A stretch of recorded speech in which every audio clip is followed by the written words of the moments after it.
This podcast is supported by patrons. You can find a full list of them in the description of this episode.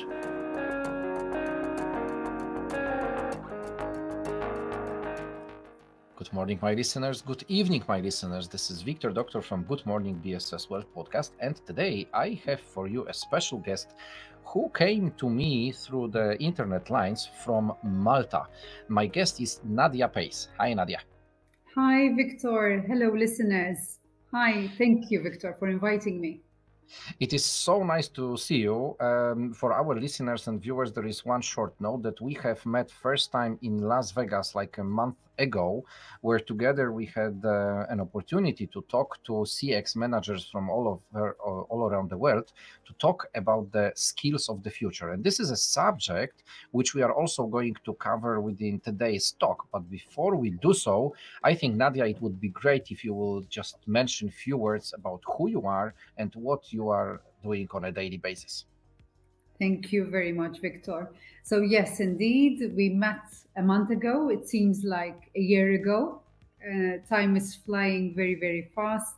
And I think it was a very interesting opportunity for us to meet there in Las Vegas and to connect with so many interesting industry leaders from all over the world. So yes, I'm Nadia. I'm based in Malta and I am from Malta. I am Maltese. Malta is my base, and I use Malta to connect with a number of different companies from all over the world, basically. Malta is my hub. As a background, I spent about 15 years within the BPO industry, where I was running a BPO company from Malta with a number of subsidiaries, including Australia, Fiji, UK, Germany. So it had a number of wide range strategic partnerships and alliances. That was the beginning and the start of my background. I lived for a while in Greece as well, where I was supporting companies and Greek companies to export and expand outside of Greece. And now back in Malta, I have set up my own business 4.5 years ago, where I focus mostly on three main areas.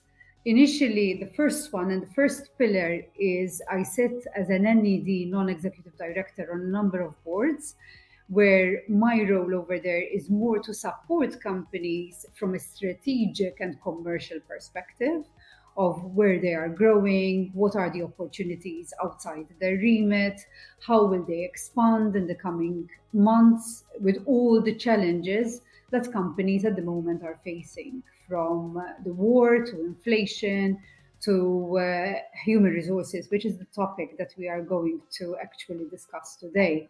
My second pillar is more focused on mentoring, executive mentoring. This is one-on-one sessions, either with founders or CEO or members of the C-suite, to support these individuals to overcome any challenges that they face within their respective roles, as well as to unlock their potential. I think I find it, Wiktor, quite interesting that especially lately, individuals are finding that having a sounding board and somebody that they can trust, an external to their own company, that can give them an objective view of how they would handle certain situations, that is really beneficial. And this type of service there is more and more interest about it specifically. The third pillar is internationalization. And I think that was one of the reasons why we met in Las Vegas. Mostly it's companies are looking for growth and are looking for growth beyond their shores. Once they reach a certain amount of turnover and a certain amount of momentum within the market that they operate, they expand and they look at collaborations outside their area, whether it is Europe, America, Latin America, Australasia, India. So different parts of the world, again, depending on the product and service that they are providing, as well as the market and the scope and the purpose. So internationalization is the third pillar, where I sit down mostly with the executive management team, and we plan way forward of how we are going to achieve that growth from a company perspective. So it keeps me very busy, and I'm quite happy to do that, which is something which I used to do in the past, but now I'm able to assist more than one company, so to speak. So now we are combining all three pillars, because first of all, this is international call. Secondly, we will talk about some HR topics. And thirdly, today I am your mentee and you are my mentor. Does it sound okay? It's okay if you would like to. Sometimes it's the opposite way, Wiktor, as well. Yeah, that's good. Okay, so anyway, just going back in time. So this 1 month back, when we were together in Las Vegas, just a couple of words of reminding. We were asked by the organizers to focus on the skills for the future in the CX industry. And actually, it appeared that Nadia and myself, we were asked the same topic. So we decided to talk together beforehand, before this event. And we said, why not to do it together? And that's what we did. And in the moment when we were preparing to this event, there was also an idea, why not to focus also on the CX challenges? So not only focus on the skills for the future for this industry, but also start with the challenges. So Nadia, maybe let's focus now on those challenges. What are the challenges for the CX industry nowadays? What do you think? There are a number of challenges, it seems. First of all, it was quite interesting, Wiktor, just before a little bit of a step back for us to be able to move forward. It was quite interesting how we managed to work together, even though we had really never met in person. And that presentation, I still have fond memories of. I think even though we were very well prepared and we prepared very thoroughly about all the different subjects, it was very much aligned, and also I think it made an impact to the audience because we've received very good feedback. But not also only that, we managed, I think, to align the different feedback and different challenges from our own and different parts of the world. So from through my contacts and network and through yours, we highlighted and we managed to highlight very nicely what are the challenges of the CX industry nowadays. In fact, I think it's important to report that we also had live feedback as well, Wiktor. So we went and actually asked the CX providers and outsourcing providers, the BPO providers, what do they actually are their current challenges. So it wasn't, it was beyond desk research or just beyond just the statistics, which we find nowadays and we can easily access online. And definitely there was one, I think it's a pertinent challenge that they mentioned, Wiktor, was definitely the technology piece. And it's in its wider sense of and definition. What is technology? How are we going to enable new technology in the fastest way possible within our organization? Then technology goes into different facets as well. So we mentioned a lot the data, the integrity of the data, the management of the data that BPO providers collect from their own clients. And how are they going to manage the security of the same data? So I think that was quite interesting to since we all know the technology is changing very fast. There are new technology and new innovations being launched, not just within the CX industry and the BPO industry, but across the board nowadays. So companies do consistently and constantly ask, am I onboarding and implementing the right technology in place? Do we have the right platforms? And what is the best platform that can be scalable for our business once we evolve in the future? And I think that was, I don't know if you agree with me, Wiktor, but I think definitely the technology piece was one of the main challenges that BPO providers mentioned throughout. Yes, absolutely, that's true. So this technical element was underlined quite often and on very wide area. And there was another one, which were the challenges coming from the perspective of the clients of the CX industry. I think the easiest way to, let's say, summarize it in one sentence is that the customers want everything cheaper, faster, and more flexible. This was even stated by us in the one of the sentences which we provided, and that was based on the replies which we managed to get from the CX managers themselves. And that's what they said. So technology, absolutely yes, and the challenges from that part. And the second is the approach of the clients of the CX industry, who, as I said, want everything cheaper, faster, and more flexible. I think that was the second quite important area which was underlined from the perspective of the industry challenges. Definitely.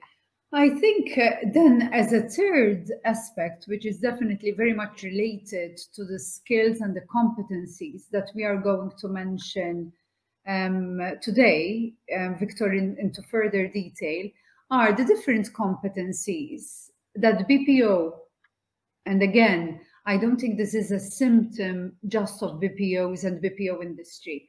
I think it's very wide ranging and it's overraging into other industries as well nowadays.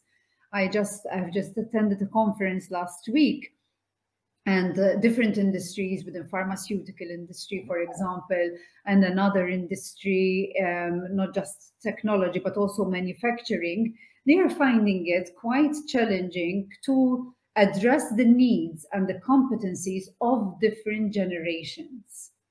And nowadays, the generations, of course, we find a lot of data about the Gen Z and the millennials and the Xennials and all those different definitions which we give to different age groups. But basically, there is a very big shift between the ones that are the baby boomers and in the middle-aged group, in the sense that um, uh, starting, I don't think that that is politically correct, Victor, calling myself middle-aged, but 45 plus, and even 45 to 55, where they have a lot of experience to bring to the table.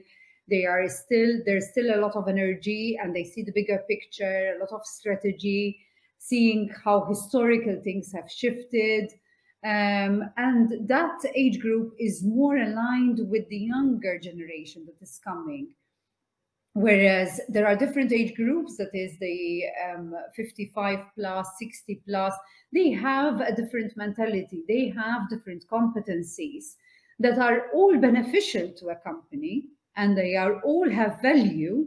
However, blending all these competencies together whilst ensuring that the customer and the client responses are being attended to, whilst ensuring that there are enough innovations that are being launched into the market into a timely manner.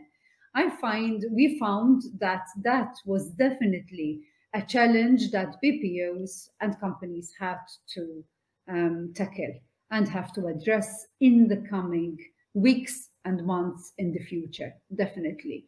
How are we going to ensure that we have a young, freshly graduate out of university, full of enthusiasm, with instant gratification, which I think is something which we highlighted during our conference as well, Victor, that they require instant gratification immediately, instantly, there and then. How are we going to ensure that the different age groups are managed and are handled and live in the same environment for the best benefit of the business? And I think we've had some key takeaways from that, Victor, as well, not just to stop at the challenge. And I think there was one particular company that mentioned that project management teams within the different companies, where they ensure that they have different competencies on a particular project with a start and an end date, that ensures that the onboarding of these different competencies together and allows for innovation as well to take place. So that was one way, which was an interesting way to overcome and address this particular challenge. So there were a number of different challenges, and if we have to summarize, I think they were client and customer related. There were technology related, and we also mentioned the bots and chat bots and how we deploy the different, from a customer experience point of view, in a good manner. The data integrity, the business analytics, and the third aspect is definitely the HR piece. So maybe now let's move from the challenges to those skills of the future. I like this what you said, that in the BPO industry we've got a full mix of the generations who work together. We've got young generation, we've got those middle agers, let's say, and the senior people with a huge experience, but having also experience in working in completely different business environment than we are facing at the moment. And now we need to take a look into the future. Yeah, take a look into the area where still human is working in the BPO industry, but we are working together with the technology, with those bots, chatbots, but also artificial intelligence, and some new skills, or maybe not new, maybe some of the skills are being more visible, more desirable than they were so far. So what are the future skills in or for the CX BPOs? What we have discovered and uncovered together, Victor, I think the most obvious one is what we are discussing, the dexterity and the adaptability of the CX agents to be as adaptable as possible to new technology. So definitely, if that, I think that is one of the prerequisites for anyone joining the BPO industry for sure. One cannot be, one has to be tech savvy in actual fact, who has to have the adaptability to be able to handle different channels. Even though we have omni channels nowadays and we have different platforms that we work with, having said that, different clients might want to use their different channels. For instance, when we were handling the airline industry, each and every airline industry had its own reservation system and has its own also internal system. So once that was outsourced to our company, training had to be given to our employees so that we ensure this alignment with all these different systems. And one had to be able to manage this thoroughly and master those skills. So definitely that is one, especially when you have teams that work on multiple projects at the same time.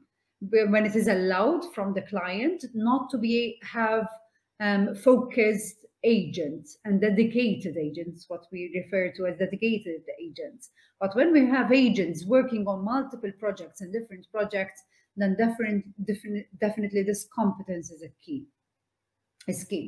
The second aspect, I think, which was interesting, Wiktor, is the multicultural management. I think that was key, coupled with soft skills and empathy. I find that to be very much interlinked and aligned with each other. So we have customers that are serving their own clients and their own customers from all over the world, from different cultures, from different parts of the world.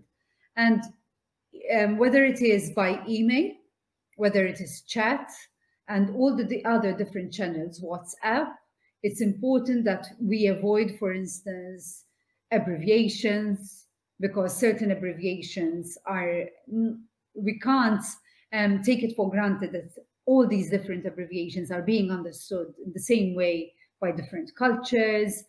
There are certain expressions that might be considered to be an insult from one culture to another.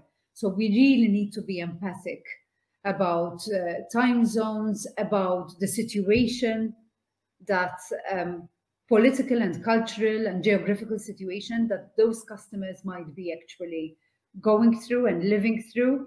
So all these nuances of all these different cultural aspects, definitely they are part of the soft skills, and not everything can be taught, not everything can be trained for, because there are cultural, obviously, training sessions that BPOs do offer. However, that propensity to be able to be more empathic to different cultures, I think it's becoming even more and more important. Yeah, I Uh, fully agree. I fully agree with this. Just one comment from my side, Please. especially when we talk about the BPOs or the customer experience teams, because most of the international companies who do provide this kind of services, they are present all around the world. It is very common that those companies have their branches, their operation centers located in Americas, in European region, in Africa, or somewhere in Asia or the Pacific. So it means that they are already multicultural teams. So something what is important for them to understand from the perspective of working for international clients is one story, of working together in the international teams is a second story.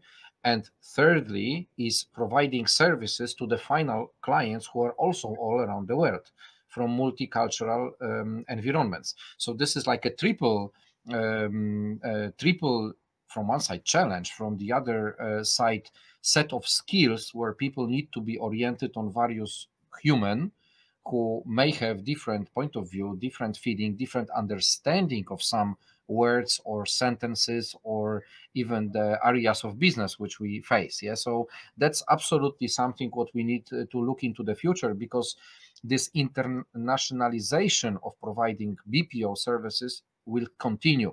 This is not something what will end. This is something what will grow, and those business relations will be just keep on growing on our eyes in the coming months and years. Okay, let's move forward. Totally, totally, Victor. I'm in alignment and in agreement, totally in agreement with you on this point, what we refer to as nearshoring and offshoring locations. And I think, like, as you mentioned, nowadays BPO companies and the BPO industry is always on the lookout, both from a business redundancy point of view and making sure that they have redundant operations in different parts of the world, also being closer to the client and their client base. So there are decisions being taken nowadays. Geographical and political stability is also an issue that is cropping up constantly. So that international outreach will definitely continue from a BPO perspective. I'm totally in agreement. Just to mention another step, Victor, and another skill and competence that we have received as feedback again from the people and the suppliers and the companies that we've reached out to was the selling aspect, this was an interesting tangent.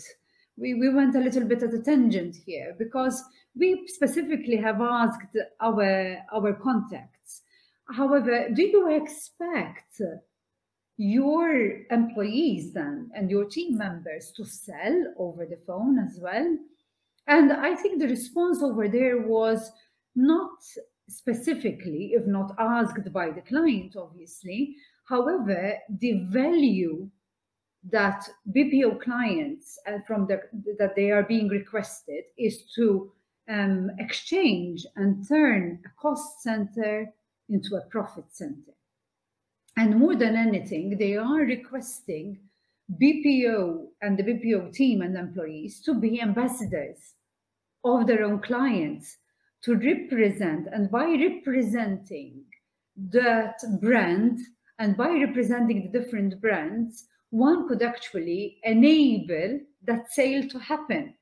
So it was more of an indirect sale rather than just the direct selling, which we knew of, because BPOs can actually be engaged to accomplish a particular selling project.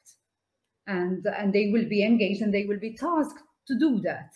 This is different. This is even indirectly in their speech, in their communication, in their outreach with their clients. Now it is being expected that agents and CX agents would represent that brand and those brands from a client perspective, so that indirectly they would be able to push and present in a positive manner those brands, hence increase the revenue and the sales. So that was quite an interesting aspect. So the list of competencies is actually increasing, Wiktor, not decreasing. The list of requirements from an agent perspective. In fact, during the conference, Wiktor, I don't know if you remember, but there was also one of our colleagues as well that presented has actually mentioned the term that they will actually change, they will even change the role of a CX agent. They will not refer to CX agents as agents anymore, as the touch point, the customer touch point, and the responsibility of those CX agents, because that's the common terminology that we refer to the agents nowadays, have a lot of responsibility because they are representing those brands from a client perspective consistently and constantly.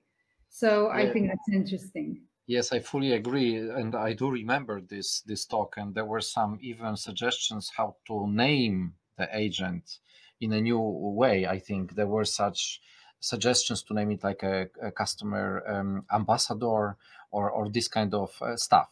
But there was also one other thing which was mentioned during the event, and we had this item presented also on our presentation, and as a skill, as a required skill for the future. The sentence which was mentioned in the very, very beginning of the Las Vegas event was that the industry thinks that at some day we will not name call contact center any longer. And this is because that a lot of people who are working in this industry are working remotely or working in the hybrid model and are physically not sitting in the centers. And that shows that there is going to be a huge demand for the skill of managing remote teams. So this is something what was underlined not only by us, but also by some other attendees of the event. And also this came in the survey which we did before the event, that this skill of managing remote skills is going absolutely to be required in the future. And the teams will work in the remote model, in the hybrid model. So this skill is absolutely very, very important. In fact, that was going to be the last point that I would have mentioned, Victor. You bet me to it. However, it's true. It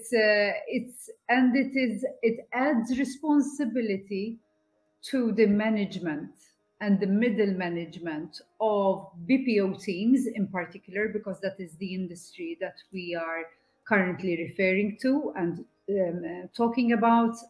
However, it's not just within the BPO nowadays. Again, it is within different industries as well. Especially after the pandemic, remote working is here to stay. And I think that was quite a controversial statement in itself, because we had companies that were fully in agreement with it, other companies that were like, no, either full remote, not hybrid. Others prefer the hybrid type of management. Going back to the BPO industry, in my opinion, Victor, from my experience with my own clients, the fact and the opportunity to have remote working, in actual fact, it is expected. It was always expected, Victor, from a BPO perspective. I remember signing contracts with a number of clients where, as a redundancy offshore location, it was expected. It was something that was also, in some cases, a contractual obligation. So now it's this aspect has been elevated threefold, and now it has gained more prominence in our conversations and in our boardroom decisions. Do we need to go remote? I don't think that is even a question that is being asked. It's more, how are we going to manage it? How are we going to manage the remote working facility for peace of mind for our clients, and also ensuring that we have an aligned customer experience throughout with our customers as well and with our workforce as well in tandem. And that So what comes to this, actually, I think that all of those items which you went through in here would be very, very helpful because for managing remote teams, first of all, technology is something what will appear and will be supportive. Secondly, this empathy, these soft skills, which you also mentioned, is something what needs to be in line and needs to be taken care of all the time on. Thirdly, this multicultural and this multi location is also in place because our remote teams can be located in a second city or the second building, but also in the other country or in the other continent. So this is the area which needs to be um, hospitalized, I would say, and taken care of.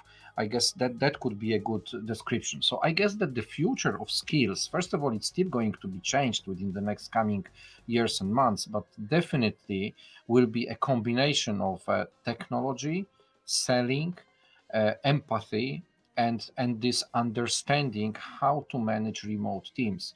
I would add to this what you mentioned that middle level management is one story, high top level management is another story, but I think it is on every level of management. So coming from the stage of a team leader, going through supervisor, manager, ending on the C level, probably is something what we need to focus on in the future when it comes to the managing the remote teams. totally, totally. I'm with you on this, Victor. It's across the board, basically, all the different levels within the organization, both across horizontal and vertical, need to be aligned to ensure the successful implementation and the smooth transition to remote working to different locations, especially within the BPO industry. I think you've summarized it very nicely, both in terms of the skills and the competencies of the future when it comes to BPO. I must say, Nadia, that I very much enjoy talking to you, both on the stage and via this internet connectivity. So this is absolutely a great pleasure. If Likewise. some if somebody wanted to get in touch with you, just to get more deeper into the subject of the future skills, or probably talk about one of those three pillars which you are present at on your daily basis, where people can find you. So my website and socials, it's Nadia Pace in Maltese, Pace in English, Pace. And my email address, I can definitely share that. It's contact@nadia-pace.com. So I will make sure actually to have those links in the description of today's talk. So it will allow people to contact you in a much easier way. And for today, I would like to thank you very, very much. And I guess that I think we should meet more often to have this kind of talks. Totally, totally. Thank you, Victor. It was a real pleasure connecting again. Thank you. Thank you very much.